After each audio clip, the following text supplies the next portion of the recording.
आज हम पढ़ेंगे कक्षा 9 का पाठ गोदोहनम।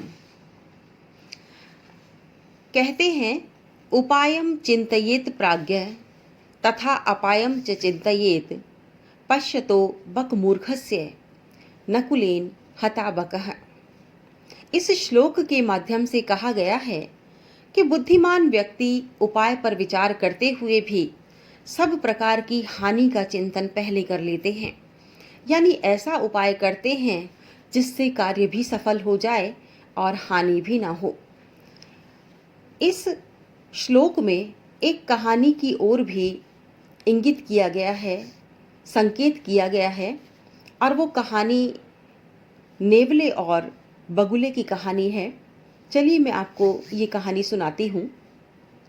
एक विशाल वृक्ष पर बहुत सारे बगुले रहते थे और उसी विशाल वृक्ष की कोटर में एक सर्प भी निवास करता था।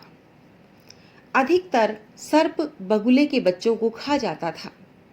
बगुला इस बात से बहुत दुखी था और वो सोचने लगा कि मैं क्या उपाय करूं जिससे ये सर्प मर जाए और मेरे बच्चे भी बच जाएं। तो उसने एक उपाय सोचा। उसने सोचा, सर्प का शत्रु नेवला होता है, तो क्यों ना मैं किसी नेवले को यहाँ ले आऊं, तो सर्प भी मर जाएगा और मेरे बच्चे भी बच जाएंगे। तो उसने एक नेवले को वहां आमंत्रित किया। नेवले ने सर्प को तो मार दिया, लेकिन सर्प को मारने के बाद वो एक एक कर बगुले के बच्चों को खाने लगा और उस बगले सहित ही सारे बच्चों को खा गया। तो इससे बगुले का पूरा वंश ही समाप्त हो गया। तो इस श्लोक के माध्यम से कहा गया है कि हमें ऐसा उपाय नहीं करना चाहिए जो हमारे लिए हानिकारक सिद्ध हो। अर्थात उपाय करने से पहले उसकी हानि के संबंध में हमें सोच लेना चाहिए। ऐसी ही ये कहानी है गोदोहनम, जिसमें उपाय करने से पहले गृह स्वामिनी यह नहीं सोचता कि इसके क्या दुष्परिणाम निकलेंगे। चलिए हम ये कहानी पढ़ते हैं। इसका हिंदी में अनुवाद पढ़ते हैं। हिंदी में अनुवाद के साथ ही आपको कहानी भी समझ में आ जाएगी और साथ ही इस कहानी से हमें क्या शिक्षा मिलती है यह भी हम भली भांति समझ लेंगे। तो चलिए इस कहानी की शुरुआत करते हैं। ये एक एकांकी के रूप में है और नाटकीय तरीके से प्रस्तुत की गई है। प्रथम दृश्य प्रारंभ होता है। मल्लिका लड्डू बना रही है और मंद मंद स्वर में शिव की स्तुति भी कर रही है। उसी समय लड्डुओं की गंध से प्रभावित होकर चंदन प्रसन्न मन से उसके पास आता है और कहता है, वाह, बहुत ही अच्छी सुगंध आ रही है। अरे, लड्डू बना रही हो? वाह, मुझे तो इसका स्वाद बहुत अच्छा लगता है। मैं तो लड्डू जरूर खाऊंगा। और ऐसा कहकर वो लड्डुओं को उठाने की कोशिश करता है। मल्लिका थोड़ा सा क्रोध व्यक्त करते हुए कहती है, रुक जाओ रुक जाओ, इसे मत छुओ, इन लड्डुओं को मत छुओ अभी। चंदन कहता है, क्यों क्रोधित होती हो, क्यों गुस्सा करती हो? तुम्हारे हाथों के बने हुए लड्डुओं को देखकर तो मेरे मुंह में लार टपकने लगती है। यानी मेरी जिह्वा जो है वो नियंत्रण में नहीं रहती, ये तो तुम जानते ही हो। मल्लिका कहती है, हाँ हाँ जानती हूँ नाथ, पर ये जो लड्डू मैं बना रही हूँ, ये लड्डू पूजा के लिए बना रही हूँ। चंदन कहते हैं, तो फिर जल्दी से पूजा कर लो और मुझे प्रसाद के रूप में दे दो। मल्लिका कहती है, अरे यह यहाँ पूजा नहीं होगी। मैं सखियों के साथ कल प्रातः काशी विश्वनाथ मंदिर जाऊंगी और वहाँ गंगा स्नान करके धर्म यात्रा करूंगी, धर्म यात्रा में सम्मिलित होंगी। चंदन कहता है, सखियों के साथ? अच्छा, मेरे साथ नहीं जाओगी? मल्लिका कहती है, हाँ, चंपा, गौरी, माया, मोहिनी, कपिला सभी तो जा रही हैं और मेरे साथ वहाँ तुम्हारा जाना उचित नहीं है। हम सप्ताह के अंत में वापस आ जाएंगे। तब तक तुम घर की व्यवस्था करना, गाय दुहना और व्यवस्थाओं की देखरेख करना और गाय का पालन करना। चंदन कहता है ठीक है, तुम्हारी धर्म यात्रा आनंदपूर्ण रहे और सब प्रकार से मैं यहाँ व्यवस्थाओं को देख लूँगा और सब प्रकार की व्यवस्थाओं का पालन भी मैं यहाँ पर कर लूँगा। तुम्हारा मार्ग निष्कंटक हो, यानी तुम्हारी यात्रा सफल हो। चंदन कहता है कि मल्लिका धर्म यात्रा पर चली जाती है। दुग्ध दोहन करने के लिए वह सुबह सुबह नाश्ते का प्रबंध करता है और स्त्री वेश धारण करके दूध का पात्र हाथ में लेकर नंदिनी के पास जाता है। इतने में उमा आ जाती है और आवाज लगाती है, मामी जी, मामी जी। चंदन कहता है, उमा, मैं मामा हूँ। तुम्हारी मामी जी तो गंगा स्नान के लिए काशी गई हुई हैं। कहो, मैं तुम्हारे लिए क्या कर सकता हूँ? उमा कहती है, मामा जी, हमारे दादाजी कह रहे थे कि महीने के अंत में हमारे घर में गृह प्रवेश है, इसलिए हमें 30 किलो दूध की आवश्यकता होगी। ऐसी व्यवस्था करने के लिए उन्होंने कहा है। चंदन कहता है, अच्छा, कोई बात नहीं, बहुत अच्छी बात है। दूध की व्यवस्था हो जाएगी, ये आप अपने दादाजी से कह देना। उमा कहती है, धन्यवाद मामा जी, अब मैं जाती हूँ। और ये कहकर वो वहाँ से निकल जाती है। चंदन प्रसन्न होकर उंगलियों पर गिनता है, अरे 30 किलो दूध, अनेन तो बहुधनम लप्स्यते, इससे तो बहुत सारा धन प्राप्त हो जाएगा। अरे नंदिनी, तब कृपया तू अहम धनिके भविष्यामि, तुम्हारी कृपा से तो मैं धनिक हो जाऊंगा, बहुत ही अमीर हो जाऊंगा। प्रसन्न होकर वह गाय की सेवा करने लगता है। चंदन सोचता है कि महीने के अंत में दूध की आवश्यकता होती है। यदि प्रतिदिन दूध दूहूंगा तो दूध सुरक्षित नहीं रहेगा, इसलिए क्या करूं? मास के अंत में पूरा ही दूध एक साथ दूह लूंगा। इस प्रकार 7 दिन बीत गए। सप्ताह के अंत में मल्लिका वापस आ गई। मल्लिका आते ही कहती है कि मैं वापस आ गई हूँ, लीजिए प्रसाद लीजिए। चंदन लड्डू खाता है और कहता है, वह मल्लिका से पूछता है कि तुम्हारी यात्रा कैसी रही। तब मल्लिका कहती है कि धर्म यात्रा से बढ़कर क्या हो सकता है। चंदन गांव के प्रमुख के घर में उत्सव है और महीने के अंत में उन्हें अधिक दूध की आवश्यकता होगी। मल्लिका कहती है, किंतु इतना दूध हमें कहाँ से मिलेगा?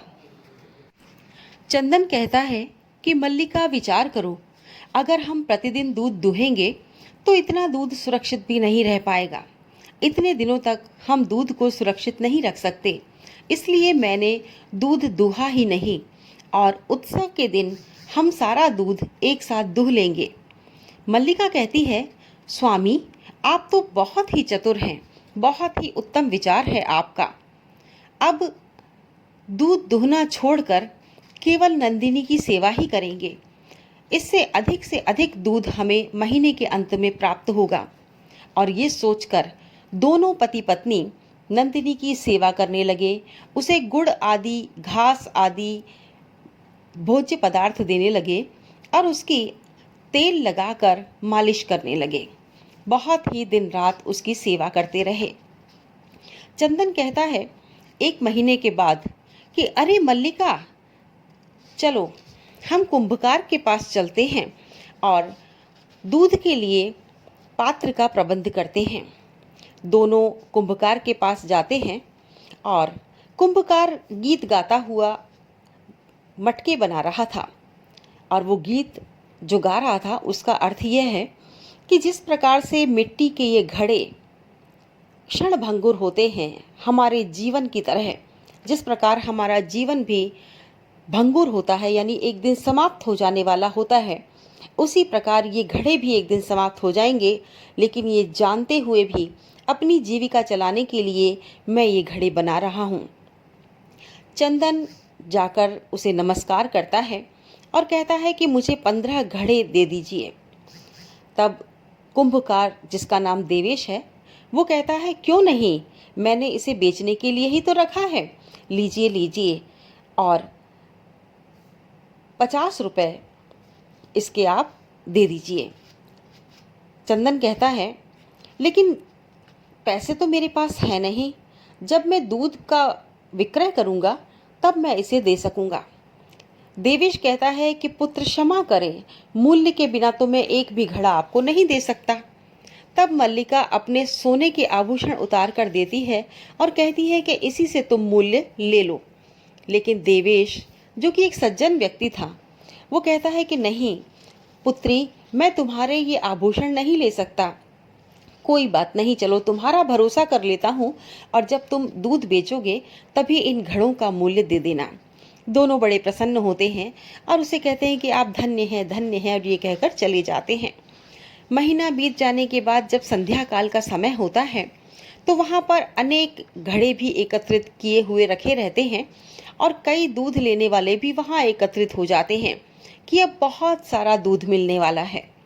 चंदन नंदिनी को प्रणाम करता है, मंगलाचरण करता है और मल्लिका को आवाज़ लगाता है, मल्लिका मल्लिका जल्दी से आओ। मल्लिका कहती है आ रही हूँ नाथ, आप दूध दुहना शुरू तो कीजिए।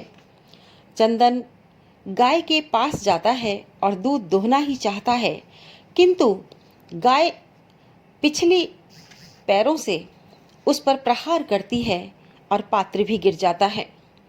नंदिनी दूध नहीं दे रही, तुम्हें क्या हुआ? वह पुनः प्रयास करता है, लेकिन नंदिनी उसे पुनः पैर से प्रहार करके रक्त रंजित कर देती है, यानी लहूलुहान कर देती है।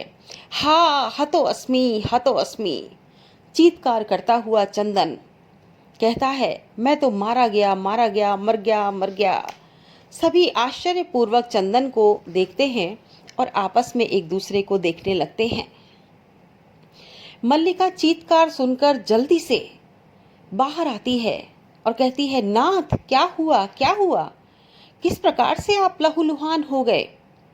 चंदन कहता है धेनु दूध दुहने की अनुमति नहीं दे रही है, यानी नंदिनी दूध दुहने के लिए मुझे अनुमति नहीं दे रही है, और जैसे ही मैं दूध दुहना प्रारंभ करता हूँ वैसे ही वह मुझे प्रताड़ित करती है या मारती है। मल्लिका गाय को स्नेह से और वात्सल्य से सहलाती है और पुकारती है उसे और दूध दुहने का प्रयत्न करती है, किंतु गाय दूध से हीन है, ऐसा उसे लगता है कि गाय के अंदर दूध है ही नहीं। मल्लिका चंदन से कहती है देवी मयापि ज्ञातम। अब चंदन भी कहता है कि देवी मुझे भी ऐसा ही लग रहा है कि जो हमने जो कार्य किया है वह पूर्णतया अनुचित था। पूर्ण मास पर्यंतम दोहनम न कृतम, हमने पूरे महीने गाय को दुहा नहीं, और इसके लिए लगता है कि गाय का दूध जो है वो शुष्क हो गया है, सूख गया है। और कहते भी हैं कि कार्यम अध्यनतीयम यत तद्दैवं विधीयताम विपरीते गतिर्यस्य स कष्टम लभते ध्रुवम। कार्यम अद्यतनम, यानी कार्य जो कि अभी करने योग्य है उसे हम उसी समय नहीं करते, और जब विपरीत समय होता है उस समय जब हम कार्य को करते हैं तो हमें बहुत कष्ट होता है, यानी कार्य को सही समय पर कर लेना चाहिए। मल्लिका कहती है हाँ सही कह रहे हैं आप, सत्यमेव मयापि पठितम यत्, हाँ आप बिल्कुल सही कह रहे हैं, मैंने भी कहीं ऐसा ही पढ़ा है कि सुविचार्य विधातव्यम कार्यम कल्याण कांक्षिणा यह करोति अविचार्येतत् स विषीदति मानवः। इसका अर्थ यही है कि हमें कोई भी कार्य जब हम करना चाहते हैं कल्याण की आकांक्षा से, यानी हम अपनी भलाई के लिए कोई भी कार्य करना चाहते हैं, तो हमें बहुत सोच विचार करके वो कार्य करना चाहिए। और यदि हम असावधानीवश या बिना विचारे ही कोई कार्य करते हैं तो वो कार्य हमें दुख ही देता है, हमें प्रताड़ित ही करता है, हमारे अंदर विषाद ही उत्पन्न करता है। किंतु प्रत्यक्षतया अद्य एव अनुभूतम एतत्। और हमने तो ये सब प्रत्यक्ष रूप में देख लिया है कि ऐसा ही हुआ है। अब वहाँ जितने भी लोग बैठे हुए थे दूध की प्रतीक्षा में, उन सभी ने इस दृश्य को देखा और वो भी समझ गए कि उन्हें किस प्रकार के कर्म को नहीं करना चाहिए था। और सभी ने कहा कि कई दिनों के कार्य को एक साथ करने में कभी भी भलाई नहीं है, एक साथ नहीं करना चाहिए। जो इस प्रकार से करता है वह हमेशा कष्ट ही प्राप्त करता है। और पर्दा गिरता है, सभी मिलकर कहते हैं, आदानस्य प्रदानस्य कर्तव्यस्य च कर्मणः क्षिप्रम अक्रियमाणस्य कालः पिबति तद्रसम। इसका अर्थ यही है कि देन लेन में, कर्तव्यों के पालन में, किसी को देना हो, कुछ किसी से लेना हो, कर्तव्यों की पालना करनी हो या किसी भी प्रकार का कार्य हो, इसे करने में हमें हमेशा जल्दी नहीं करनी चाहिए और हमेशा करने योग्य कार्यों को सदैव समय पर करना चाहिए। यदि हम करने योग्य कार्य को समय पर नहीं करते हैं तो कहते हैं कि फिर काल ही हमारा रस पीता है, अर्थात काल हमारी समाप्ति का कारण बनता है, हमें समाप्त कर देता है। तो इस प्रकार से सुभाषितानी के माध्यम से इस पाठ में हमें शिक्षा भी दी गई है और हमें यही शिक्षा दी गई है कि हमें अपना कार्य समय पर करना चाहिए। और जैसा कि बच्चों आप लोग सोचते हैं कि हम प्रतिदिन अपना पढ़ाई का कार्य ना करें, अपनी अभ्यास का कार्य ना करें और परीक्षा आने पर एक साथ पढ़ लेंगे, तो ये इसी प्रकार का कार्य है जिस प्रकार से हमने इस कहानी के माध्यम से पढ़ा कि जब कार्य एक साथ एकत्रित हो जाता है, इकट्ठा हो जाता है, तो हम उस कार्य को नहीं कर पाते हैं।